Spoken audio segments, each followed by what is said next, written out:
எது இவங்கெல்லாம் சீரியல் நடிகர்களான்னு ஆச்சரியப்படுற அளவுக்கு சீரியல்ல இருந்து சினிமாக்கு வந்த பிரபலங்கள் யாரெல்லாம் தெரியுமா? லிஸ்ட்ல நம்ம ஃபர்ஸ்ட் பார்க்க போறது ரச்சிதா மகாலட்சுமி. ரச்சிதா மகாலட்சுமி இன்னைக்கு இன்ஸ்டாகிராம்ல மிகப்பெரிய செலிபிரிட்டியா இருக்காங்க.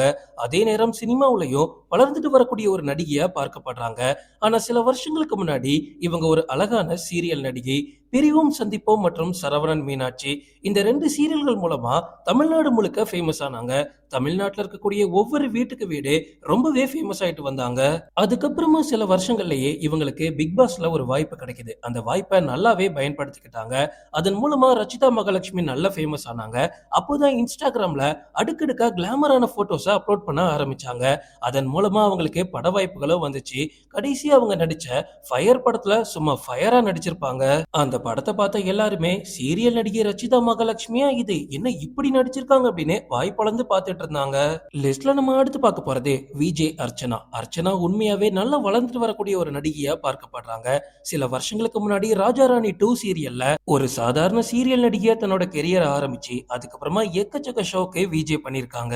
இது வரைக்கும் எக்கச்சக்க டிவி நிகழ்ச்சிகளை ரொம்ப ரொம்ப அற்புதமா ஹோஸ்ட் பண்ணிருக்காங்க அர்ச்சனா. இதன் மூலமா இன்ஸ்டாகிராம்லயும் நல்லா ஃபேமஸ் ஆனாங்க.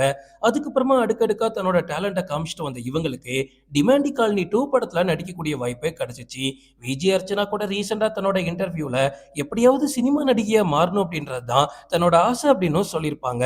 டிமாண்டி காலனி 2 தொடர்ந்து டிமாண்டி காலனி 3 படத்துலயும் நடிச்சிருக்காங்க. லிஸ்ட்ல நம்ம அடுத்து பார்க்க போறது சந்தானம். சந்தானம் இன்னைக்கு ஹீரோவா சொதப்பிட்டு இருக்காரு. எதுக்கு ஹீரோவானார் அப்படின்னு எக்கச்சக்க கேள்விகள் இருந்தாலும் ஒரு காலத்துல சீரியல்ல இருந்து சினிமாக்குள்ள வர முடியும், சின்ன திரையில இருந்து வெள்ளித்திரைக்கு வர முடியும், அப்படி வந்தாலும் நம்மளால பேரும் புகழையும் சம்பாதிக்க முடியும் அப்படின்னு நிரூபிச்சு காமிச்சவர் சந்தானம்.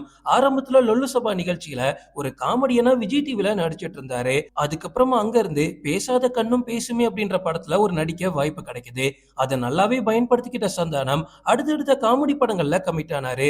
தன்னோட காமெடி மூலமா ஒட்டுமொத்த தமிழ்நாடையும் கட்டி போட்டு வச்சிருந்தாரு அப்படின்னு சொல்லலாம். சந்தானம் எப்போ காமெடியில இருந்து ஹீரோவா மாறினாரோ அப்போதான் தமிழ் சினிமாவுல காமெடியனுக்கான மிகப்பெரிய வெற்றிடமே உண்டாச்சு.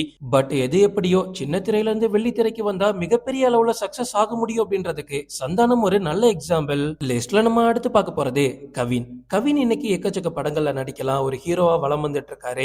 இன்ஸ்டாகிராம்லயும் நல்ல ஃபேமஸா இருக்காரு. அதனாலதான் கவினுக்கு பெண்கள் மத்தியில ஒரு நல்ல ஃபேம் இருக்கு. பெண்கள் அதனாலதான் அவரை தலையில தூக்கி வச்சு கொண்டாடுறாங்க அப்படின்னா சத்தியமா கிடையாது.